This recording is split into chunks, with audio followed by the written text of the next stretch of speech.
mais on est très content de les avoir. Et donc c'est la première mission que M.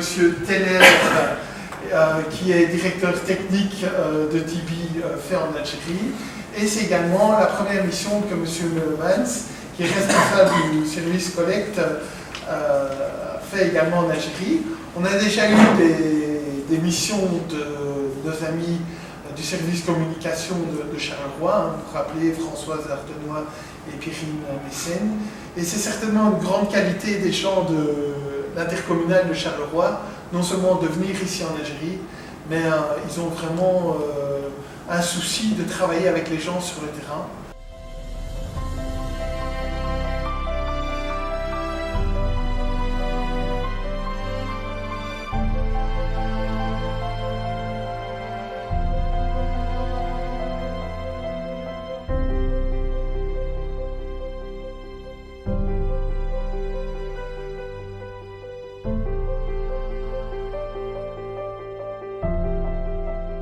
Alors bonjour, je m'appelle Philippe Teller, je suis directeur opérationnel de Tibi, qui est l'intercommunal de gestion des déchets ménagers et assimilés de la région de Charleroi en Belgique. Si on regarde le verre à moitié plein, on peut se dire que chaque année, depuis 2013, on n'a pas arrêté de diminuer la quantité totale produite par les citoyens. Donc la réutilisation permet aussi d'éviter la production du déchet. Ensuite, pour les déchets inévitablement que l'on produit, hein, parce que dès que l'on vit, on produit des déchets, ça c'est une constante, eh bien, il y a la collecte et le nettoiement. Donc on a intégré le nettoiement depuis le début de cette année au niveau de Charleroi. Donc on tient à cœur aussi que nos équipes soient bien appliquées par rapport au professionnalisme, à donner une bonne image de marque aussi de l'entreprise au porte-à-porte. Alors les moyens du service collecte, premier, je vais vous préciser dans l'organigramme de l'entreprise. Donc l'entreprise est dirigée, est scindée par une direction opérationnelle et une direction support. Une direction support qui est plus tous les services administratifs, l'opérationnel, donc le service collecte se situe au même titre que l'UVE dont M. Teller vous a parlé.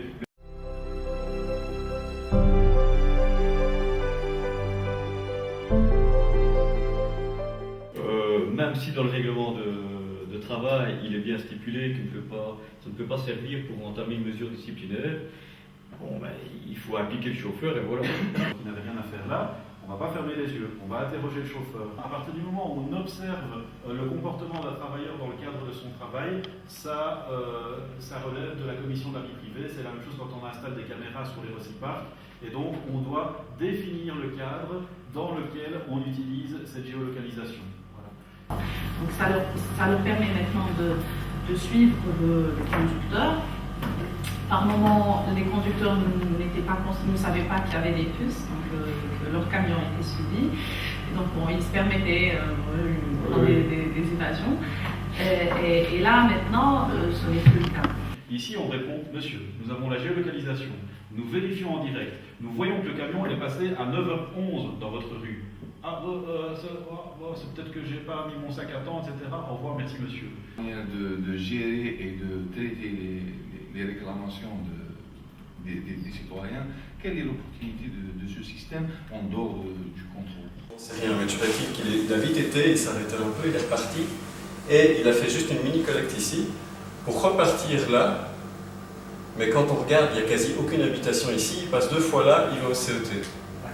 J'ai particulièrement apprécié cette journée d'échange entre professionnels de la gestion du déchet algériens et belges, parce que ça a été l'occasion d'échanger nos pratiques sur la gestion des déchets, sur la collecte des déchets, sur leur traitement et sur leurs possibilités de recyclage.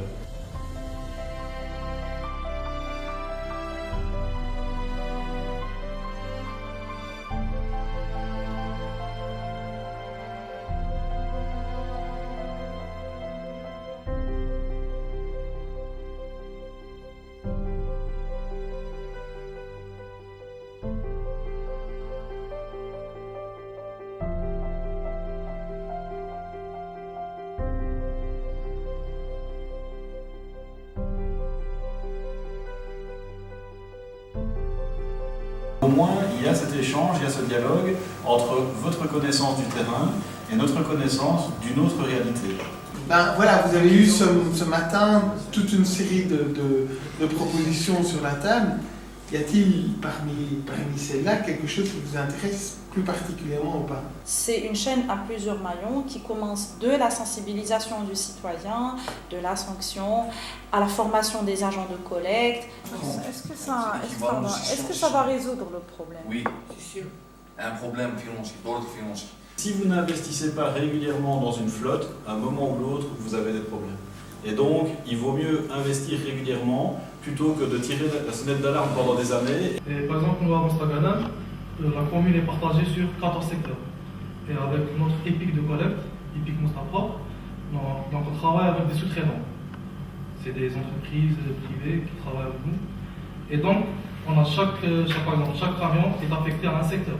Nous avons évoqué entre autres la géolocalisation des camions de collecte, mais également la possibilité d'initier une expérience pilote de tri et de collecte à la source de bouteilles en PET.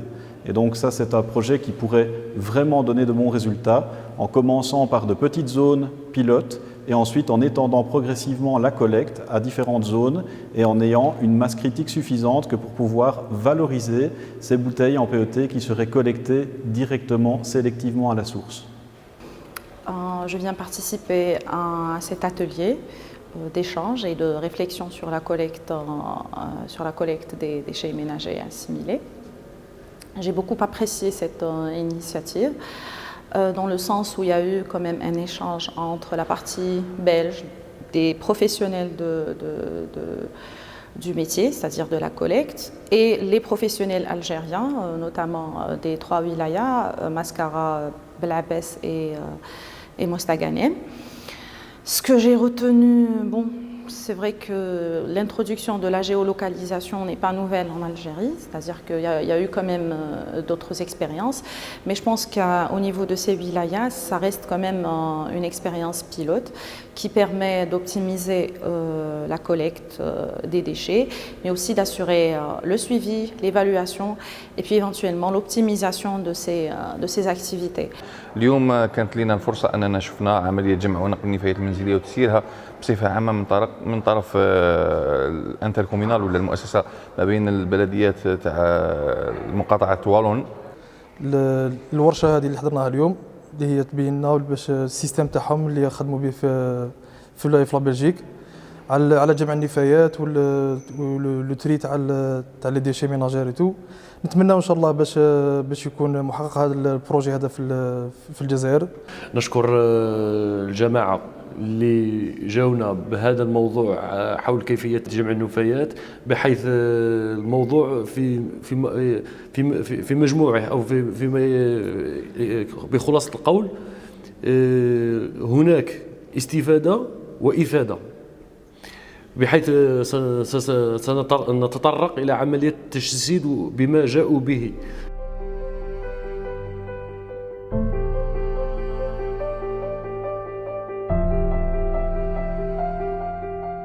J'ai particulièrement apprécié les interactions avec les entreprises locales algériennes, les entreprises publiques, qui se sont montrées très ouvertes et très intéressées par la manière dont nous gérons les déchets en Belgique, et plus particulièrement à Charleroi. Nous sommes conscients du fait qu'il n'est pas possible de transposer telle quelle la collecte des déchets ménagers telle que réalisée en Belgique au niveau de l'Algérie, mais par contre nous sommes persuadés que c'est en échangeant les bonnes pratiques et en discutant de la manière dont les uns et les autres envisagent la collecte et le traitement des déchets que nous pourrons ensemble améliorer la gestion des déchets.